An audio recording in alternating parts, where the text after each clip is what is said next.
Hello, my name is Clemens. I'm the CTO of Persival, and today I'm going to talk about how to map physical materials to 3D geometries in a simulation.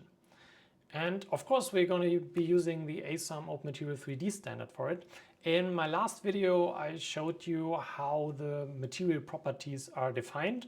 Can be either physical properties or measured properties. And now I'm going to show you how to link that to the geometry. Let's jump into the documentation. So we have this overview here. We've talked about the material files in the last time. We talked about the 3D data files. We didn't talk that much about the asset files and the material mapping yet, and that's what we're going to do today. So every 3D model file has a corresponding asset file. So this xoma file, it's a JSON file containing more information about the asset. And let's actually look at an example. So this is the vehicle example that you've seen a lot in the last couple of videos. And you see the asset file here. So first we have metadata, a name, description, universal ID to identify different assets, copyright, license information, author information, and all that kind of stuff. And we've also briefly looked at the vehicle class data that you find here that kind of is harmonized with the open scenario standard. But what we also see down here is a material mapping URI. And that maps the materials of the 3D model with the physical material property files in the OpenMATERIal 3D standard. Let's actually first have a look at the model. So in our vehicle example model, let me open up Blender and load that model for you. So I have the model here. We've seen that in previous videos. What we haven't looked at is materials. So if we select one piece here, this is the body of the car, go to the materials section. We have a material called paint red. We now select a different one, wheel here. It's called rubber black. Can select glass pane, it's called glass. So materials in 3D model files have names. And we use these names to map material properties files. That's possibly number one. If you want to have more detail, you can also map textures. I'm not going to cover that today. Let's stick to the material name mapping scheme. It's a little bit easier to follow, a little bit easier to demonstrate. So we have these material names. And then we have a reference in the asset file to a material mapping file. It's called xomm for Open Material Mapping. And if we open that, you will find among others, the names we were just talking about. So you will find here paint red. And you also have a rubber black. So the materials we talked about before. We have glass here. And these names are mapped to the xomp files I talked about in my last video. So these are the open material property files. Here we have various simple files that just map to idealized Lambertian materials for LiDAR simulation. But you now can go ahead and create your more detailed physical materials and really map them to the individual ones here.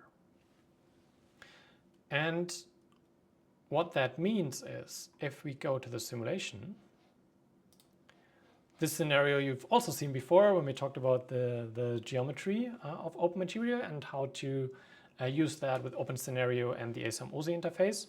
So this is our Persival Simspector tool, a way to visualize the data stored in an ASAM OZ trace file in combination with OpenMaterial 3D environments. And that's what we see here. So just as a reminder, we have this little overtaking scenario where we have the movement of this vehicle and overtakes the truck.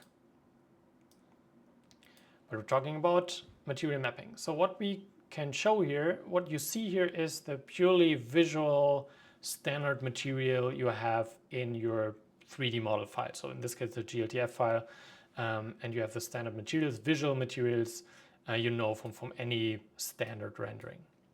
But what we now also have, and what we can do here in Simspector, last time I showed you that we can visualize the geometry, for example, but we can also visualize the OpenMaterial 3D ID. So every material, if you remember, has a UUID, universal identifier. So we can identify the materials, and we can color the scene by this ID. So you now see that, for example, the rubber on these tires is this yellow tone, and the same one in the two vehicles, because they map the same material. If I go around, you will see that it's the same for the glass, for example. And we can also show that in Simspector. So last time I briefly showed you the object selector here, but we also have a material selector. So you can use that, and you can hover over different materials. Like, for example, here, the glass, and it will highlight everything in the scene that has the same material. So we can do that here, and we can also have the rubber, for example, and you see, okay, it's the same material.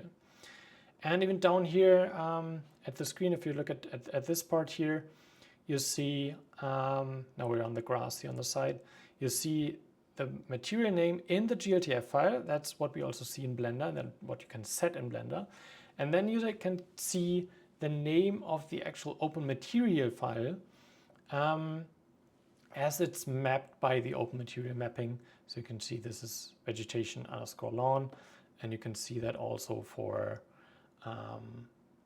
the tire. And you can also see the name in the actual 3D asset doesn't have to be the same. So here for the truck, in the glTF file, in the 3D model, it's called polymer rubber tire. And on the other vehicle, we have just rubber black. But as long as this is mapped and both names are contained in the mapping file, you can have the same OpenMaterial 3D material property file linked to that. But what you can also see, it makes sense if you have a collection of 3D assets. It makes sense to have a consistent naming. So to not do it like here in the example, but to name every tire material the same, so it's easier in the mapping. Because if I go back to the mapping file, well, actually, in this example, we have two different mapping files. So we have the mapping file here, and every asset can have its individual mapping file if it comes from different sources. That's why it's a different naming here. If it comes from one source, you only need one mapping file to show that. And that's how you map materials. And it's all, again, in Simspector, what you see here and what's loaded here is just one OZ trace file. Everything is referenced from these files. So OZ is referencing the OpenMaterial asset file. The OpenMaterial asset file is referencing the OpenMaterial mapping file, and the OpenMaterial mapping file is referencing the OpenMaterial property files.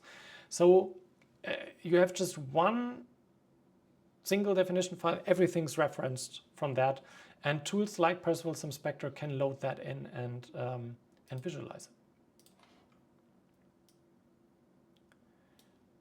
That's it for today. So now you know how the geometry works in the OpenMaterial, how to combine that with OpenScenario and OZ, how to define material properties, how to map them to the geometry. In this way, you can build up an entire 3D world with the geometry, with mapping, with individually moving parts like wheels and pedestrian models, and build up your entire world there. And that's basically everything we need for sensor simulation. And this will be the topic of my next couple of videos. I will show you how we utilize all this information, all this standardized information in simulation models of perception sensors. So stay tuned for that. If you have any questions, feel free to drop a comment below, and see you next time.